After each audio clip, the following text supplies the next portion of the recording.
Halo, assalamualaikum warahmatullahi wabarakatuh. Jumpa lagi dengan Cepep di sini dalam rubrik serba-serbi bahasa Indonesia.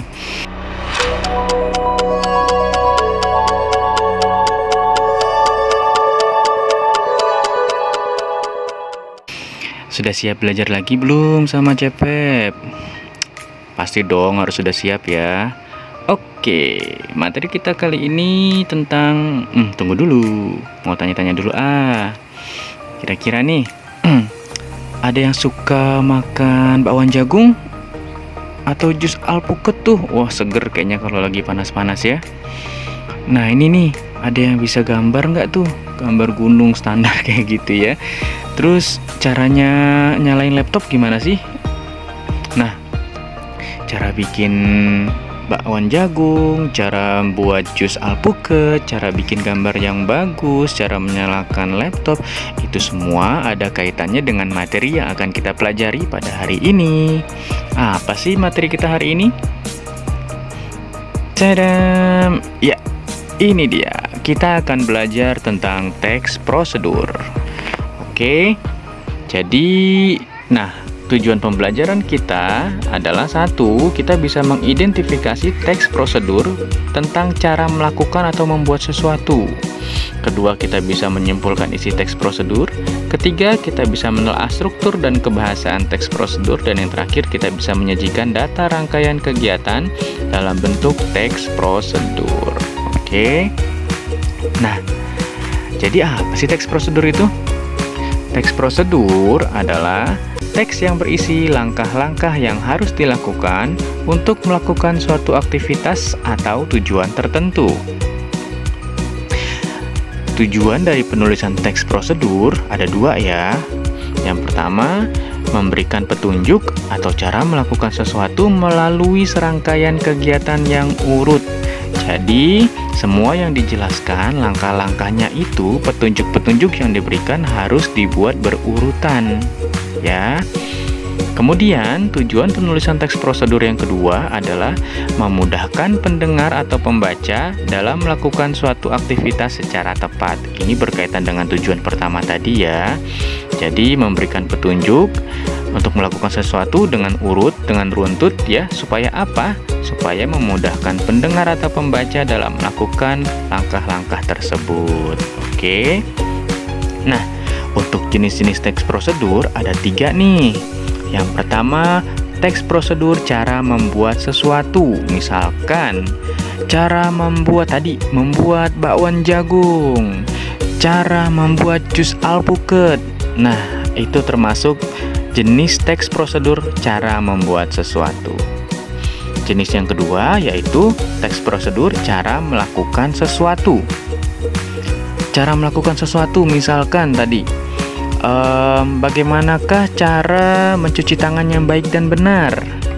Ya, bagaimanakah cara sholat subuh? Bagaimana cara berwudu? Seperti itu ya. Kemudian ada jenis teks prosedur cara memainkan sesuatu. Misalkan tadi yang di awal ada gambar laptop ya. Bagaimanakah cara menyalakan laptop? Gitu ya. Atau bagaimanakah cara membuat lukisan yang baik, yang bagus? Seperti itu. Itu tadi ada 3 jenis teks prosedur ya. Nah, selanjutnya kita akan masuk kepada struktur teks prosedur.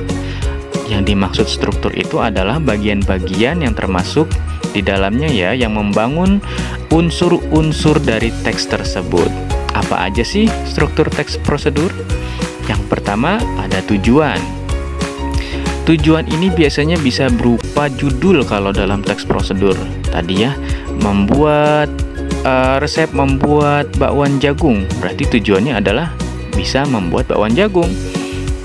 Lagi contohnya, resep membuat jus alpukat, berarti tujuannya bisa membuat jus alpukat. Gitu ya. Kemudian struktur yang kedua ada material. Material ini maksudnya adalah alat dan bahan yang diperlukan. Untuk material ini biasanya boleh ada, boleh enggak ya. yang biasanya pakai alat dan bahan itu biasanya dipakai untuk jenis teks prosedur yang membuat sesuatu, ya, atau memainkan sesuatu. Ya, misalkan kalau kita buat jus alpukat, ada alat dan bahan yang diperlukan dong pastinya. Apa alpukat? Ya, ada gula, ada air. Itu untuk bahan-bahannya. Alatnya ada apa aja? Ada sendok mungkin, ada mixer, seperti itu, ada gelas, gitu ya. Nah, kalau yang nggak pakai alat dan bahan, misalkan jenis teks prosedur yang melakukan sesuatu, ya. Kalau melakukan sesuatu, misalkan cara mencuci tangan dengan baik dan benar, itu hanya langkah-langkahnya saja yang ada, hanya cara-caranya saja yang disebutkan tanpa menggunakan alat dan bahan, seperti itu ya. Nah, struktur teks prosedur yang berikutnya itu tadi ya, langkah-langkah. Itu berarti rangkaian proses atau tahapan-tahapan kegiatan yang dilakukan. Misalkan cara membuat jus alpukat, pertama kupas buah alpukat, masukkan daging buah alpukat ke dalam blender, tambahkan gula, masukkan air, dan nyalakan mixer. Setelah itu tuang ke dalam gelas, dan jus alpukat siap untuk dinikmati. Seperti itu langkah-langkah. Yang terakhir, simpulan atau penutup. Nah, ini tadi yang tadi disebutkan barusan aja.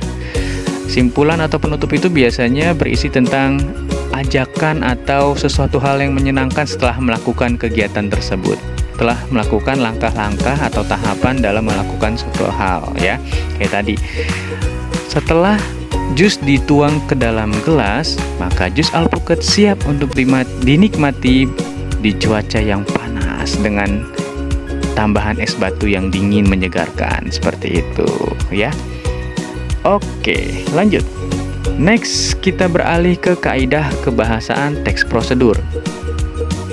Kaidah kebahasaan dari teks prosedur itu ada banyak ya, ada beberapa poin. Yang pertama, adanya penomoran atau urutan langkah-langkah. Ini jelas karena berkaitan dengan definisi dari teks prosedur tersebut, ya. Apa sih? Yaitu karena dia ada tahapan-tahapan kan, jadi harus ada berurutannya, ada langkah-langkah penomorannya. Gunanya ya untuk memudahkan pembaca atau pendengar dalam melaksanakan tahapan kegiatan atau rangkaian kegiatan tersebut. Oke. Kemudian kaidah kebahasaan teks prosedur yang kedua yaitu menggunakan kalimat imperatif. Apa sih kalimat imperatif? Kalimat imperatif itu bisa disebut juga sebagai kalimat perintah atau kalimat suruhan. Nanti kita bahas di slide berikutnya ya, apa aja sih ciri-ciri kalimat imperatif. Oke, next, kaidah kebahasaan teks prosedur yang berikutnya yaitu menggunakan konjungsi temporal. Ayo, ada yang masih ingat nggak konjungsi temporal itu apa? Di video sebelumnya tentang teks narasi sudah pernah disinggung tuh, apa itu konjungsi temporal. Ya? Betul, konjungsi temporal itu adalah kata hubung yang berkaitan dengan urutan kejadian atau kronologis, gitu ya. Karena berkaitan tadi adanya penomoran dan urutan langkah-langkah, maka harus menggunakan konjungsi temporal. Nah, berikutnya kaidah kebahasan teks prosedur yaitu menggunakan kata keterangan. Kata keterangannya ada banyak macamnya ya. Tapi yang biasanya dipakai dalam teks prosedur itu ada keterangan cara, keterangan alat, keterangan tujuan. Misalkan tuangkan potongan buah alpukat ke dalam blender. Ke dalam blender berarti keterangan apa tuh? Keterangan tempat, betul ya. Seperti itu. Aduk menggunakan sendok, berarti itu keterangan cara atau alat bisa juga. Oke. Nah, berikutnya yang terakhir kaidah kebahasan dari teks prosedur yaitu menggunakan kriteria atau ada batasan-batasan tertentu. Ya, kalau kita bikin resep atau kita memberikan suatu resep, pasti ada takarannya ya, ada ukuran-ukurannya. Misalkan 2 sendok gula pasir, 1 gelas air putih, terus es batu secukupnya, itu termasuk yang disebut dengan kriteria atau batasan-batasan. Oke, itu tadi kaidah kebahasaan tentang teks prosedur. Selanjutnya Nah, ini tentang ciri kalimat imperatif nih yang tadi kita bahas sebelumnya ya. Kalimat imperatif apa tadi? Iya, betul, kalimat perintah atau kalimat suruhan ya. Jadi ciri kalimat imperatif yang pertama itu biasanya diakhiri dengan imbuhan i atau kan. Jadi imbuhan yang di akhir, yang posisinya ada di akhir kata disebut apa? Nama lainnya? Ada yang masih ingat? Ya? Betul, jadi imbuhan yang di akhir itu posisinya disebut dengan sufiks. Ya, jadi kalimat imperatif itu ciri-cirinya yang pertama memiliki sufiks i atau kan.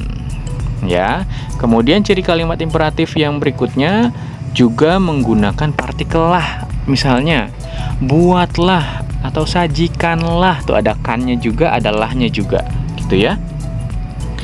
Kemudian menggunakan tanda seru yang bentuknya seperti itu ya, bisa kalian lihat di layar di akhir kalimat. Ini penanda untuk kalimat perintah atau kalimat suruhan atau nama kerennya kalimat imperatif. Dan yang terakhir, ciri kalimat imperatif selain dia berupa perintah atau suruhan juga berupa larangan. Apa coba contohnya yang larangan? Ada kata jangan ya, menggunakan kata jangan. Jangan masukkan air panas ke dalam kulkas misalkan.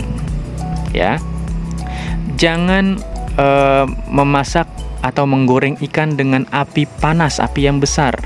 Seperti itu contohnya. Jadi itu ciri-ciri kalimat imperatif. Ya.